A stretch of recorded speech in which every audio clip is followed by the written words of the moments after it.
Hi తమ్ముళ్ళు, ఈ రోజు మన సబ్స్క్రైబర్స్ అండ్ ఫాలోవర్స్ కి మంచి నేచర్ ప్లేస్లు అయితే చూపిద్దామని ఫిక్స్ అయిపోయాను. మన ఛానల్లో ఓన్లీ ఫుడ్ వీడియోసే కాదండి, మంచి మంచి ట్రావెల్ వీడియోస్ కూడా వస్తాయి. ఎందుకంటే మనది ఫుడ్ అండ్ ట్రావెల్ కాబట్టి. ఎస్పెషల్లీ ఈ వీడియో అయితే నేచర్ అండ్ ట్రావెల్ లవర్స్ కోసం అయితే చేస్తున్నాను. నేను లాస్ట్ టైం ఇదే రైనీ సీజన్ కి మహారాష్ట్రలోని కొన్ని బ్యూటిఫుల్ నేచర్ ప్లేసెస్ అయితే విజిట్ చేశానండి. వాటన్నిటిని మన ఫాలోవర్స్ అండ్ సబ్స్క్రైబర్స్ తో షేర్ చేసుకుందాం అనుకుంటున్నాను. మన ఛానల్ ని ఇంకా ఎవరైనా సబ్స్క్రైబ్ చేసుకోకపోతే వెంటనే సబ్స్క్రైబ్ చేసుకోండి. ఫర్దర్ వీడియోస్ మిస్ అవ్వకుండా ఉండడానికి పక్కనే ఉన్న బెల్ ఐకాన్ ఆల్లో ఉంచండి. ఇక మ్యాటర్ లోకి వచ్చేస్తే మహారాష్ట్రలో నేచర్ లవర్స్ చూడడానికి చాలా బ్యూటిఫుల్ ప్లేసెస్ అయితే ఉంటాయండి. అందులో ఒకటి లోనావాలా అండ్ టైగర్ పాయింట్. ఇక్కడ వాటర్ ఫాల్స్ అండ్ గ్రీనరీ చాలా బాగుంటది, మీరు చూడొచ్చు.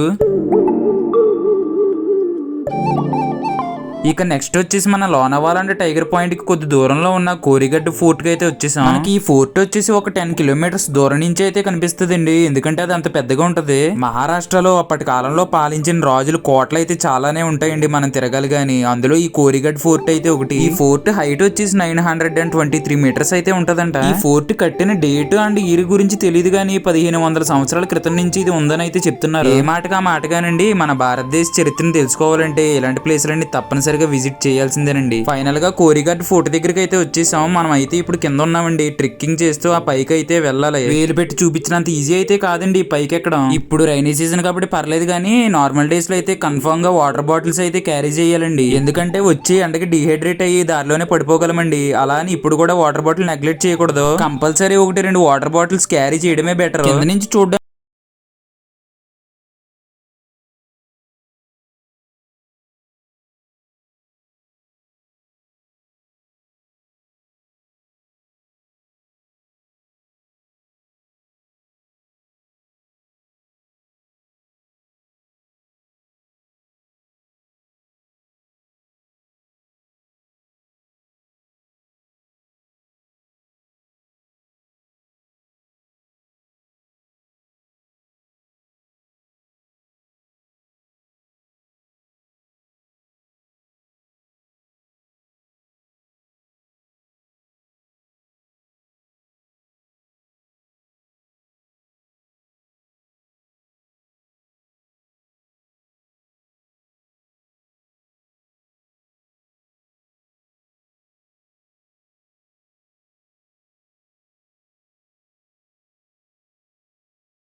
కిందకు చూస్తే 2 కళ్ళు సరిపోవండి, ఎందుకంటే అంత బాగుంది వ్యూ. ఇక్కడ అసలు పొల్యూషన్ అన్న మాటే ఉండదండి. 0% ఆఫ్ పొల్యూషన్. చుట్టూ పొగమంచుతో అలాగే వర్షంతో చూడడానికి అయితే చాలా బాగుందండి. కళ్ళు చెదిరిపోయాయి. లైఫ్ లో ఎన్ని ప్రాబ్లమ్స్ ఉన్నా ఒక్కసారి ఇలాంటి ప్లేసెస్ కు వచ్చి వెళ్తే ఫోన్ రీస్టార్ట్ అయినట్టు మన మైండ్ కూడా రీస్టార్ట్ అవుతుందండి. చాలా రిలాక్స్డ్ మైండ్ తో అయితే తిరిగి వస్తాం, అది నాది గ్యారంటీ. వర్క్ ఎప్పుడు ఉంటూనే ఉంటదండి, కానీ లైఫ్ లో వెనక్కి తిరిగి చూసుకుంటే మనకంటూ కొన్ని మెమోరీస్ ఉండాలి, అవి మనమే క్రియేట్ చేసుకోగలం. ఓకే అండి, థ్యాంక్స్ ఫర్ వాచింగ్. ఇలాంటి ట్రావెల్ వీడియోస్ ఇంకా కావాల్సి ఉంటే మన కామెంట్ సెక్షన్ లో కామెంట్ చేయండి. అలాగే ఈ వీడియో మీ ఫ్రెండ్స్ గ్యాంగ్ కి షేర్ చేసి మీరు కూడా స్టార్ట్ అవ్వండి. ఇంకెప్పుడు మరి నెక్స్ట్ వీడియోలో కలుద్దాం. అప్పటి వరకు బై బై.